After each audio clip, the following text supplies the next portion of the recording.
Hello and welcome. What you're looking at here is what remains of a short shaft 40 horsepower, and I believe it's an 87. Had a guy last week drop off the short shaft 50 horsepower from 1975. He wanted me to check it out / get it running. And the lower was seized onto the mid / power head, so that motor is not repairable. But I wanted to give him another option of an engine, because good luck finding a short shaft in these neck of the woods or anywhere within 1,000 miles. And for some reason, they pop up fairly often back east and in Alaska, but not out here. So I wanted to at least have an option for them. So I took this thing apart. I wanted to make sure it's going to come apart first of all. Sure it's not any broken bolts or anything, and see what problems we may or may not have with it. The only problem was when I got it, it was missing these rear covers. Both bolts broke off. That's common. It happens all the time, even on freshwater motors. So those are missing. Other than that, everything came apart just fine. I was debating to myself for a while whether I was going to pull the power head or not, but this was just disgusting. You couldn't even tell it was white. It was just so gross. I was like, I'm pulling it off just to clean it. The casting and painting isn't that good in here. Like, this is pretty clean, but it still looks not that great. That's just poor painting and poor casting. Not much I can do about that. So now I'm going to start chasing the holes. Got a bottom tap quarter 20 and a little piercer quarter 20. I'm going to start with the piercer and go over to the bottom tapper where I need to. A lot of these holes, like the mounts mainly, they didn't want to come off. They came out, but you could feel the resistance. So to get started, I'm going to tap all these holes.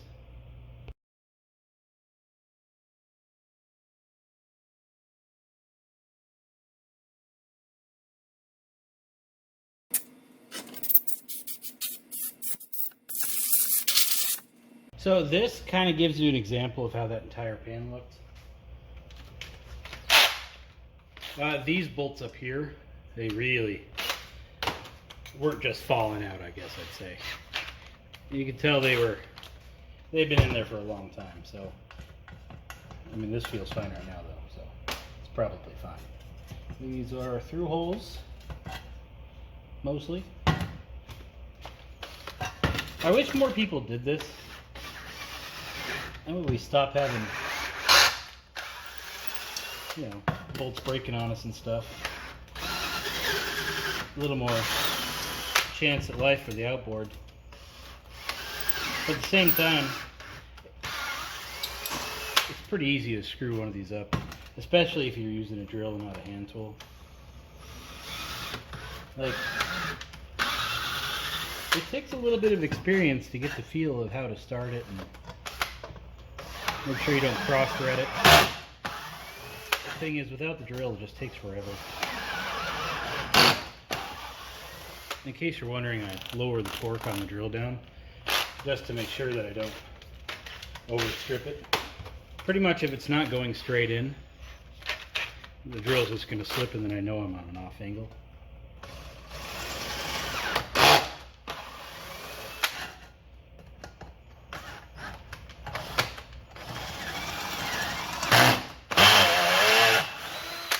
There, perfect.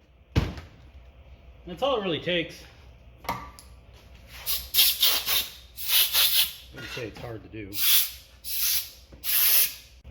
So this video, I think, is just going to kind of be a long one of me piecing it back together. I don't think you're going to see much in the way of how-to videos on this one. I think what I'll do is make a series of videos showing how I do certain sections. Like for right now, I know it needs the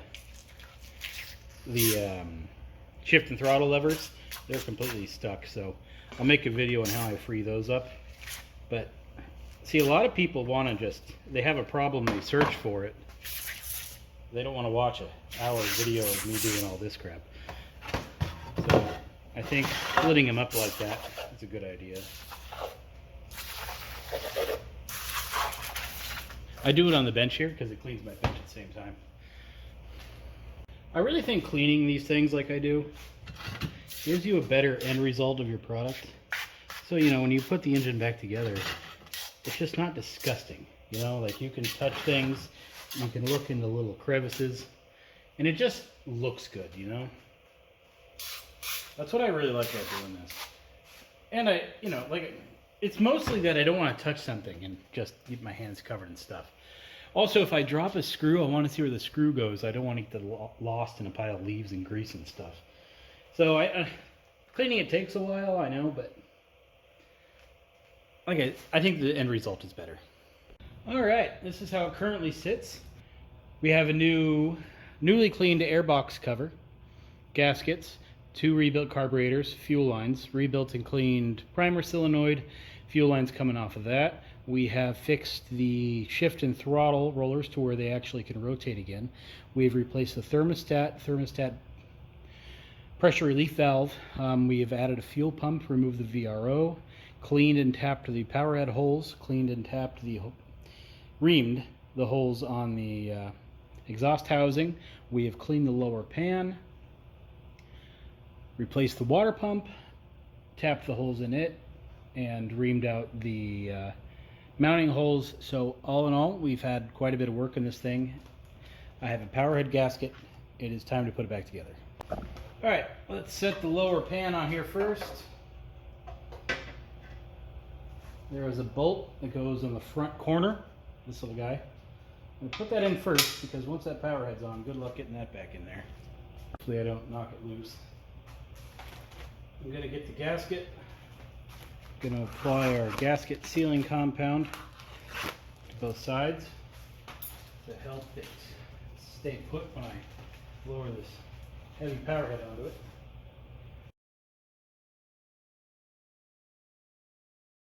When I did the 70 horsepower video, people said, "Oh, it moved on you," or "I thought it was gonna move on you." It did. Don't worry. I just fixed it. Plan is, since I'm basically He-Man here, I'm just going to pick it up, lower it. I'm going to get the back bolt in first and lower the whole thing down evenly and carefully, and that gasket won't move on me. Man, this thing is a little heavier than I remembered.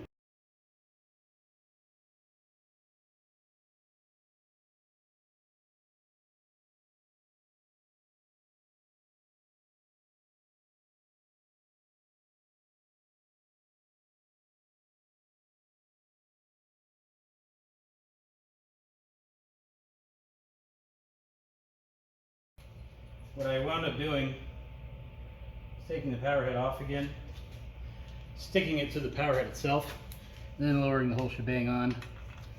Seems like that did it.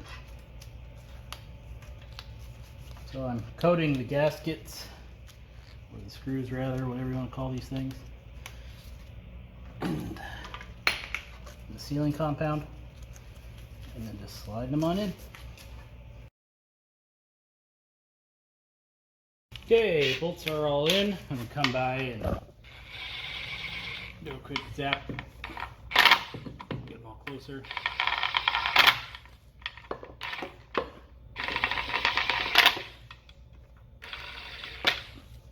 Now there is a nut bolt stud thing back here. Before we go any further, I'm going to get this on. It's actually not that easy. I put some of the sealing compound in there.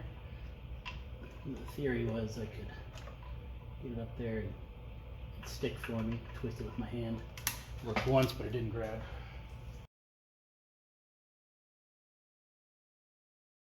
Time to torque these bolts down. You're looking for 168 to 192 inch-pounds. So, got the old torque wrench.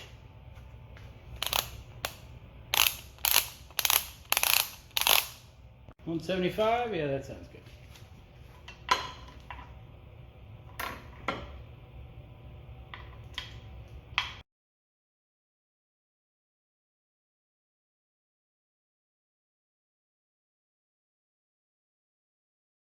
Okay, I'm doing the lower mount now. This goes small washer, big washer, rubber washer, insert, small washer, big washer, screw. Piece of cake. Sometimes they stick together like that. which you'd, you know, assume you'd want to separate. But oh no, my friend, you leave those alone. That just helps you.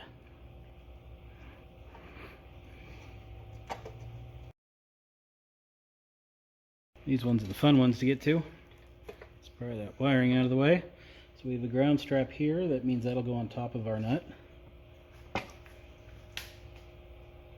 use our stuck hardware down on the bottom.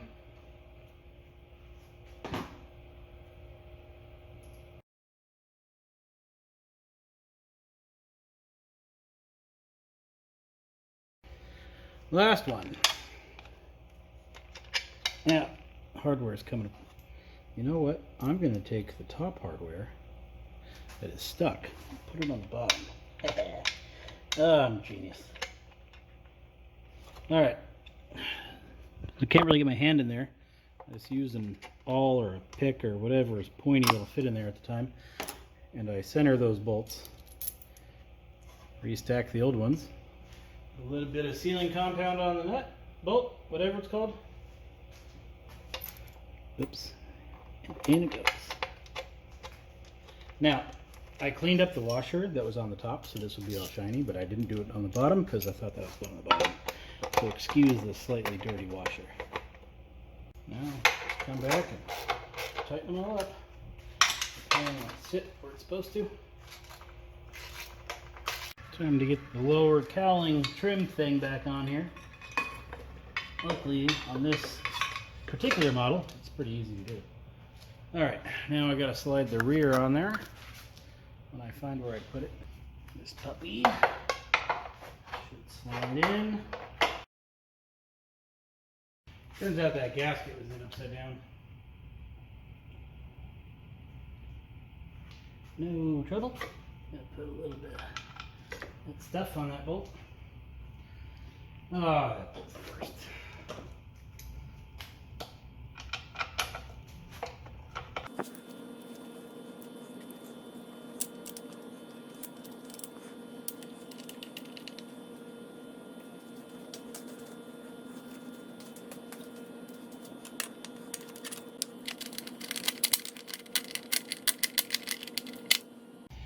Time for the front. Smaller 5/16 holding that lower cowl. I mean finagle the gasket into there because it's looking pretty tight.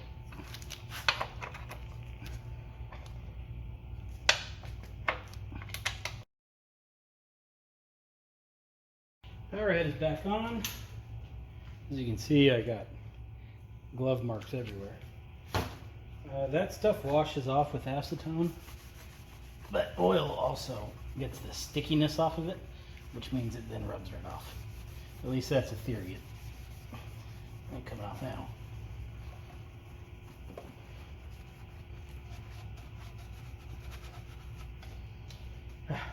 Anyway, so I'll clean that stuff off before it sets in too much.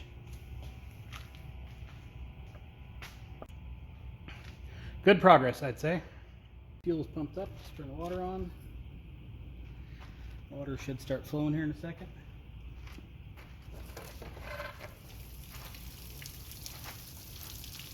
Looks good. Battery power. Got some tape on my key so I stop shocking myself. I'll give it just a pinch throttle. A little bit of prime, and let's see what happens. Well, that fired right up.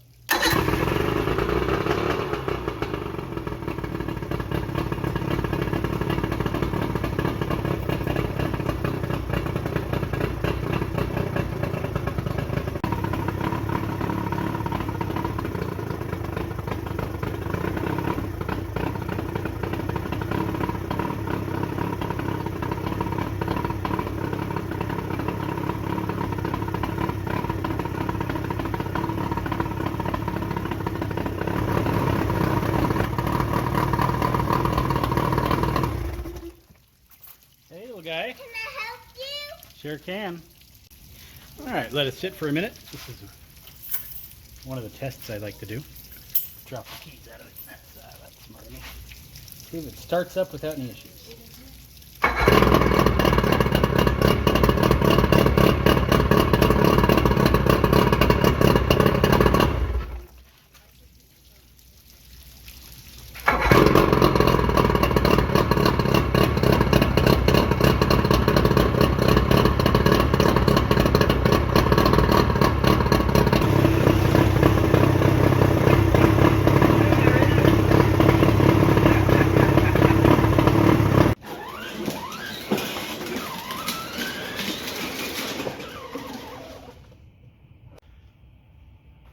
So this thing turned out to be a pretty good motor.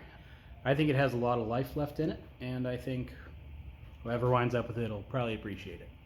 All the maintenance is done, so it should be good to go for a while. But a driveway test and a water test, they're not the same thing.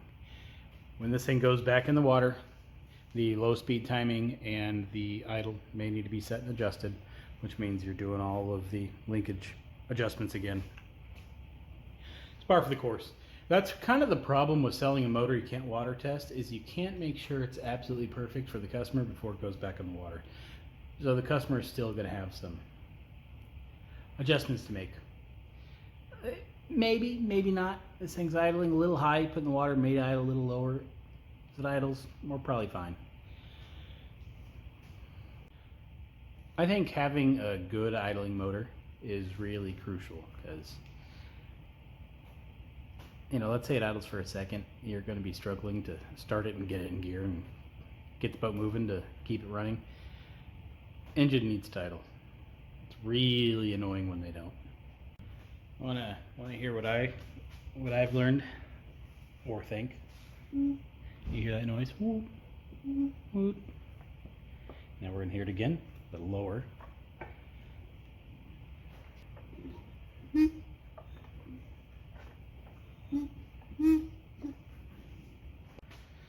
On a lot of really worn out engines, you don't really hear that anymore. The engine may still run, but you don't hear that anymore, and usually when you don't hear it, it doesn't idle very well. I don't know if I'm crazy, which is completely possible, but whenever I hear that, that's the engine creating a vacuum and sucking air in through the carburetors, and that little is just the reeds flapping around. It's kind of like a flute or a clarinet or whatever. So even under such low rotating, it's still drawing fuel. That always tells me we have a healthy motor that's going to draw fuel and idle well. Am I wrong on that? Probably, but I don't know. I think I'm onto something. You see this well-used old clunker?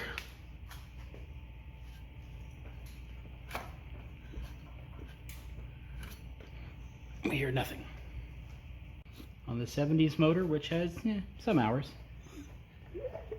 you hear it. Don't hear it on the bottom as much, but you hear it on the top. Here's a good demo. Nothing out of this old worn out clunker.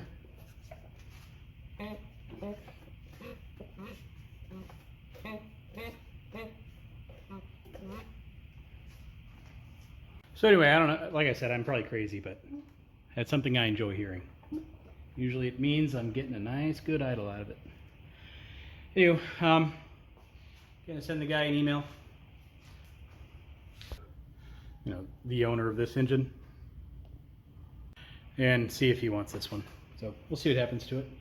Otherwise, I will see you all later. Keep an eye out in the next few days for the repairs of this thing, if you want to see them. If not, somebody else will watch them, don't worry. So yeah, see y'all later.